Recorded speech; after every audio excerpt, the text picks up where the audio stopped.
Nous voici de retour auprès du dolmen des ventes afin de poursuivre notre étude de cas. Je vous invite à voir l'épisode 1 avant de monter à bord. Je vous rappelle que si je m'appuie sur certaines sources externes pour illustrer cette vidéo, l'essentiel de ce que j'avance est le fruit de mes propres recherches et de mon travail d'analyse.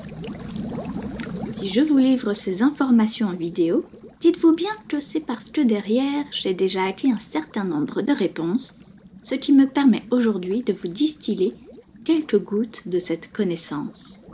Pour les braves qui veulent avoir accès à l'ensemble du contenu de la marmite, rien de plus facile.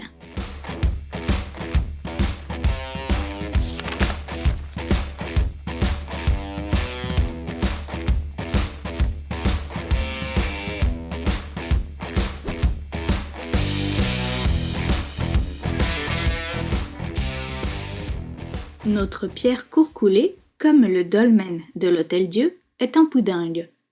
Autrement dit, une roche composée d'un agglomérat de débris, ici d'éléments arrondis, comme des galets, liés par une sorte de ciment naturel. Le caractère arrondi des galets constitue la signature d'une usure mécanique liée à une érosion fluviatile. Ces deux dolmens, par cette composition si particulière, portent donc en eux la trace d'un héritage aquatique, bien que ce poudingue soit probablement issu des environs, puisque si le plateau des Ventes est ici composé à majorité de calcaire, il comporterait aussi du poudingue. Cela signifie que symboliquement, en dépit du caractère pragmatique des constructeurs du néolithique, on peut possiblement dégager une symbolique aquatique de ces constructions. Le symbolisme est un élément directeur de l'élaboration des mégalithes. Voici d'ailleurs un extrait de l'Atlas archéologique de la France.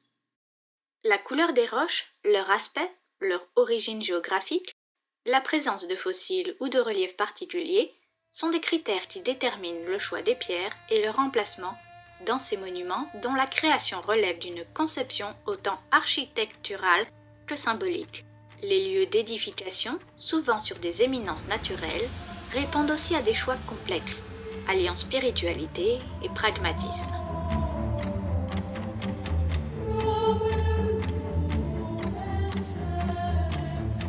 Contrairement à ce que rapportait François Revers en 1827, cité dans ma précédente vidéo, la fouille auprès d'un dolmen n'est pas toujours synonyme de déception, car Jean-Pierre Ouatet, préhistorien et archéologue, a mené au printemps 1967 des recherches sur le site de l'Hôtel-Dieu et y a trouvé une sépulture. Le fond de la sépulture serait composé de dalles taillées, sur lesquelles reposaient des ossements petits et fragmentés, appartenant à au moins 2 individus. En raison de certains artefacts, la sépulture a été attribuée a priori au néolithique final. On y a en effet retrouvé des outils en silex, des flèches, un briquet en silex, un grattoir, un ciseau poli, une hache, diverses lames, des tessons de céramique que l'on suppose être des vases, et le reste d'une parure présentant, en plus de perles de quartz, un coquillage marin. Plus précisément, un Nucella lapillus, une espèce qui ressemble au bigorneau blanc, dont la reproduction a lieu au printemps. On l'appelle aussi le pourpre petite pierre. Nous possédons donc, peut-être ici, un autre rappel au symbolisme aquatique que j'ai dégagé et identifié.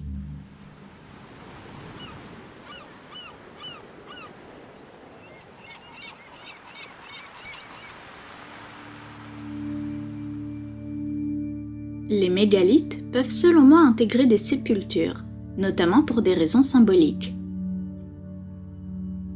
Comme des églises peuvent être les gardiennes de tombes ou les récipiendaires de pratiques funéraires multiséculaires. Pour autant, l'objectif de la plupart des églises n'est pas d'être une sépulture. Si j'établis cette comparaison avec les églises, c'est bien parce que parfois les églises se confondent avec d'anciens mégalithes.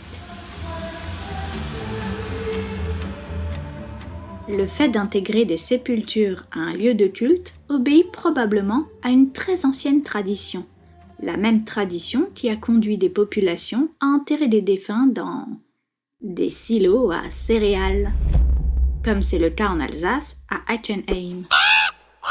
C'est aussi pour cela que lorsque l'on évoque les sépultures du néolithique, on ne va pas à proprement parler de dolmen. On va utiliser un terme plus générique de sépulture mégalithique. Car parfois il va s'agir de sépultures trouvées sous des dolmens, parfois sous des allées couvertes, parfois sous des tumulus. Le mégalithisme étant parfois associé au funéraire, mais pas toujours. Le caractère funéraire n'étant pas une spécificité du mégalithisme, puisque comme nous l'avons abordé, même des silos à céréales sont concernés. Cela induit selon moi que l'ajout d'une sépulture ou de restes humains à un mégalithe vise un objectif cultuel particulier, celui de l'ancrer officiellement dans son rôle cultuel, dans son identité et dans sa fonction. Non pas celui de rendre un hommage vibrant aux défunts, quoique cela n'est pas à exclure. Mais conclure uniquement cela s'avère hautement restrictif. L'objectif de cette pratique étant surtout de faire participer le défunt à un culte beaucoup plus révéré que le défunt concerné. L'objectif particulier d'une telle pratique funéraire, liée à un mégalithe, est celui d'apporter une dimension funéraire au lieu de culte concerné, c'est-à-dire au mégalithe. Mais cela ne concerne pas que les mégalithes. Par l'inclusion d'une sépulture au monument, quel que soit ce monument, on confère à cette élaboration culturelle un rapport symbolique à la mort. Cela fait sans doute des mégalithes concernés une sorte de pont entre les vivants et les morts. Le choix de défunts prestigieux ou immensément respectés par la communauté pouvant sans nul doute conférer plus de valeur symbolique au culte mené ici. Vous l'aurez compris, le fait d'inclure une sépulture dans l'élaboration d'un dolmen ne fait pas des dolmens des sépultures à proprement parler, tout comme le fait d'enterrer une parure dotée d'un coquillage ne fait pas de ce dolmen une poissonnerie, ou que le fait d'enterrer des tessons de vase n'en fait pas une poterie ni un site de déchets de céramique. Pas plus que le fait d'enterrer des outils en silex ne fait de ce dolmen une quincaillerie, ou plus exactement un site d'industrie lithique. Le fait d'enterrer des défunts, au même titre que ces divers autres éléments, constitue un fort symbole inclus dans un culte plus global concerné par les dolmens. Un culte plus global qui concerne aussi les autres types de monuments anthropiques précédemment cités, les tumulus, les silos à grains, etc.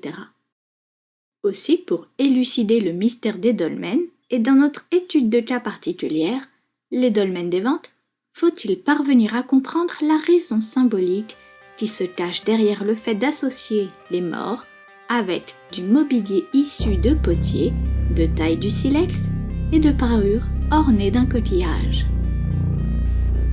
Pour ne rien vous cacher, j'ai déjà élucidé cette question. Et je vous l'explique et détaille tout au long de ma série Chasse au trésor.